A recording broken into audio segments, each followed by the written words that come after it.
नमस्कार, स्वागत है आपका सुरागीलाल न्यूज चैनल में। मैं पूर्णिमा मेहरा और आप देख रहे हैं प्रदेश का स्पेशल बुलेटिन। तो चलिए सबसे पहले नजर डालते हैं आज की प्रमुख खबरों पर।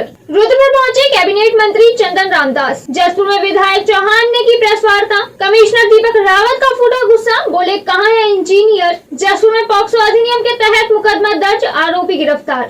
हल्द्वानी में पुलिसकर्मी की पत्नी की हत्या का खुलासा। रुद्रपुर में 2 मोटरसाइकिल व 3 साइकिल के साथ 4 चोर गिरफ्तार। अल्मोड़ा में 1 दिवसीय कोसी नदी स्वच्छता अभियान का शुभारंभ। अब खबरें विस्तार से। 3 नवंबर को हल्द्वानी में पुलिसकर्मी की पत्नी की हत्या के मामले में पुलिस ने आज खुलासा कर दिया है। पुलिस ने बाजपुर कोतवाली में तैनात पुलिसकर्मी शंकर बिष्ट की पत्नी ममता बिष्ट की हत्या के मामले में किच्छा के रहने वाले अशरफ उर्फ भूरा को गिरफ्तार किया है।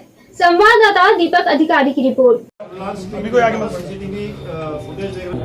ये मोहम्मद अशरफ उर्फ भूरा जो है एक अभियुक्त पुलिस ने जो है ये जो हमारा सिपाही था शंकर बिष्ट, इसकी पत्नी की जो है 3 तारीख को हत्या हो गई थी मुखानी थाना क्षेत्र अंतर्गत। पुलिस ने आज जो है इस घटना का खुलासा किया है, जिसमें जो है मोहम्मद अशरफ उर्फ भूरा ये रहने वाला जो है ये सुनहरी किच्छा का है। तो इसको अरेस्ट कर पुलिस ने इसके पास से घटना में प्रयुक्त जो है आला कत्ल और जितना भी जो सोना गया हुआ था लगभग 3 लाख उसका, वो सारा बरामद कर लिया है। और उसकी मोटरसाइकिल, जूते, कपड़े तो सारी 100% रिकवरी है। एक अच्छी घटना का जो है पुलिस ने रात दिन मेहनत करके जो है इसमें लगभग 500,000 के करीब पुलिस ने जो है इसमें CCTV कैमरे इसमें देखे हैं। इसमें हमारी 4 टीमें बनाई गई थी, जिन्होंने एक अच्छा जो है एक टेक्निकल और फील्ड वर्क दोनों का कॉम्बिनेशन करके जो है ये घटना का खुलासा, एक चैलेंजिंग घटना थी पुलिस के लिए, जिसमें दिन रात एक करके जो है 2-3 दिन के अंदर ही पुलिस ने जो है इस घटना का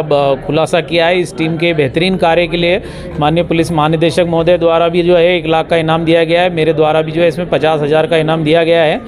और जो है इसमें एक पुलिस के लिए एक बड़ी जो ये घटना थी, इसका खुलासा पुलिस ने किया है। जसपुर के राजपुर गांव में पीड़ित ऋषिपाल सिंह ने कोतवाली में प्रार्थना पत्र देकर बताया कि उनकी नाबालिग पुत्री को कोई बहला फुसला कर ले गया है, जिसमें पुलिस ने नाबालिग की गुमशुदगी दर्ज कर कार्यवाही शुरू कर दी थी। और आज पुलिस ने नाबालिग को बरामद कर परिजनों के सुपुर्द कर दिया है और आरोपी को भी गिरफ्तार किया है। संवाददाता दीपक चौहान की रिपोर्ट।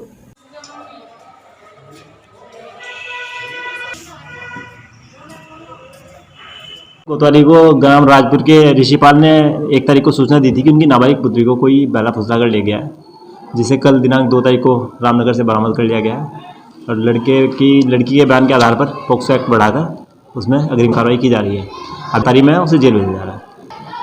तो ये तो समस्या है समाज के सामने, सभी को देखनी होगी, माँ बाप को भी देखनी होगी। अब इसमें पुलिस या किसी का एक पर्टिकुलर आदमी नहीं हो सकता है, इससे सोचना पड़ेगा सभी को। अपने परिवार को भी ध्यान देना होगा, हमारे बच्चे कहाँ जा रहे हैं, क्या कर रहे हैं। हम सभी को ये बताते हैं हर बार कि बच्चों से एक बार पूछ लीजिए, उनकी काउंसलिंग कर लीजिए कि वो कर क्या रहे हैं, पढ़ाई में कहाँ है, स्कूल जा रहे हैं कि नहीं जा रहे हैं। अभी माँ बाप को भी स्कूल में जाकर उनके टीचर से बात करनी चाहिए कि आप आ रहे हैं कि नहीं आ रहे हैं, पता होना चाहिए।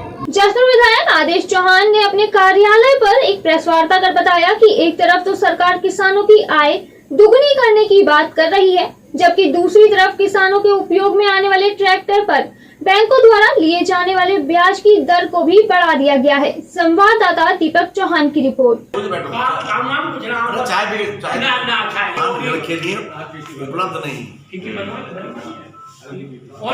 जब मुझे एक बार ज्ञात हुआ कि सरकार का कहना था कि हम किसान की आय दुगनी करेंगे, तो मैंने विधानसभा में बात रखी थी कि साहब किसान अगर लोन लेने जाता है ट्रैक्टर के लिए, यंत्रों के लिए, तो उस पर ब्याज अधिक लिया जाता है, जबकि वाहनों पर ब्याज कम लिया जाता है। अगर आप कार खरीदने जाएंगे तो उसको देना पड़ेगा ब्याज 7.5%, और ट्रैक्टर से अगर ट्रैक्टर खरीदने जाएंगे तो उसे देना पड़ेगा लगभग 11%।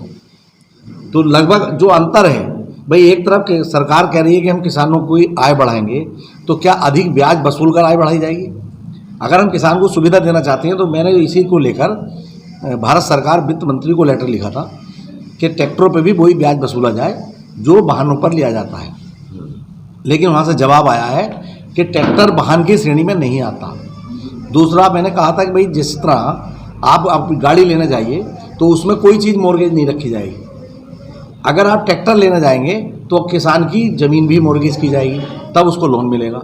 आप उसको डबल कागज भरने पड़ते हैं, ट्रैक्टर भी गिर में रहता है उसका और ज़मीन भी गिर में रहती है।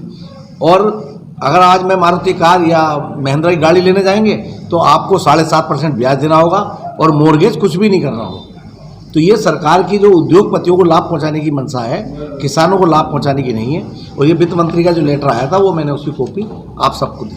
कहाँ हैं सब लोग? शाम की चाय तो एक साथ होनी चाहिए, सब लोग एक साथ बैठना ही नहीं चाहते। पापा, try this. लो, सब लपक लिए।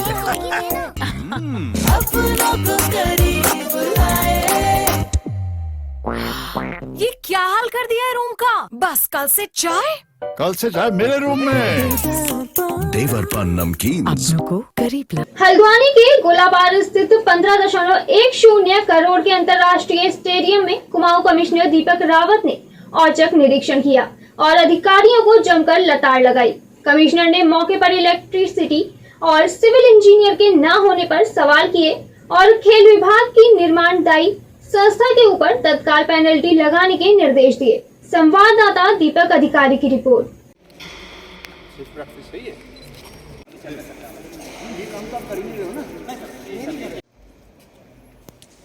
जो एक्सपर्ट है वो रहेगा साइट पे, तभी तो सुनिश्चित होगी। ये जो स्टेडियम में काम चल रहा है तो खैर पुराना काम है, लेकिन बहुत से काम स्टेडियम में ऐसे थे जो कि बिल्डिंग्स तो पहले से थी लेकिन पूरी तरह से फिनिश्ड नहीं थे। तो इसमें एक तो जो मल्टीपर्पज़ हॉल है, उस मल्टीपर्पज़ हॉल पे लाइटिंग का काम और उसके लिए जिस तरह की फ्लोरिंग होनी चाहिए ये काम था। ये कुल मिला के 15 करोड़ के काम है। और इसमें दूसरा वर्क जो है वो जो बैडमिंटन हॉल है, जिसको बैडमिंटन हॉल कहते हैं, उसके कोर्ट्स का और कोर्ट्स के साथ साथ उसमें भी लाइटिंग का वर्क है। और जो आपका स्विमिंग पूल था उससे लगता हुआ ही एक पोर्शन जो डाइविंग के काम आएगा वो वाला काम बचता है। तो कुल मिला के 15 करोड़ के वर्क्स हैं जो कि मौके पे चल रहे हैं। इसमें डिपार्टमेंट से मैंने कहा है कि एक तो जो आपका वर्क शेड्यूल है ये साइट पे चिपका हुआ रहना चाहिए, ऐसा ना हो कि शेड्यूल आपका कहीं और पड़ा हुआ है, उसको कोई रिव्यू ना कर रहा हो, कोई देख ना रहा हो। और सेकेंडली ये भी डायरेक्शंस दिए हैं कि जो स्पेशल का तरह का ये काम है, कोई ऐसा काम नहीं जो कोई भी कर दे। तो जो भी इसके एक्सपर्ट हैं, सिविल के एक्सपर्ट हों चाहे इलेक्ट्रिसिटी के एक्सपर्ट हों, वो साइट पे मौजूद रहने चाहिए। और कॉन्ट्रैक्ट में क्लॉज होते भी हैं कि अगर ये मौजूद ना रहें तो जो पेनल्टी है वो हमें डालनी चाहिए। रुद्रपुर पहुंचे कैबिनेट मंत्री चंदन रामदास ने ISBT का निरीक्षण कर भाईचारा एकता मंच द्वारा आयोजित सरदार वल्लभ भाई पटेल सम्मान समारोह में शिरकत की। संवाददाता दुर्गेश तिवारी की रिपोर्ट। ISBT का काम बहुत प्रगति पर है और जो फर्स्ट फेज का निर्माण कार्य है वो दिसंबर तक पूरा हो जाएगा। और जो कुछ डिस्प्यूट चल रहे हैं, मैंने अधिकारियों को निर्देश दिए हैं कि हमारे संगठन के लोग और अधिकारी और जो वहाँ कुछ दुकानदार बैठे हैं आपसी समन्वय बनाकर कोई बीच का रास्ता निकालेंगे और ISBT को हम भव्य और आधुनिक ISBT बनाने का पूरा प्रयास करेंगे। रुद्रपुर ट्रांजिट कैंप पुलिस ने चोरी की 2 मोटरसाइकिल व 3 साइकिल के साथ 4 चोरों को गिरफ्तार किया। संवाददाता दुर्गेश तिवारी की रिपोर्ट।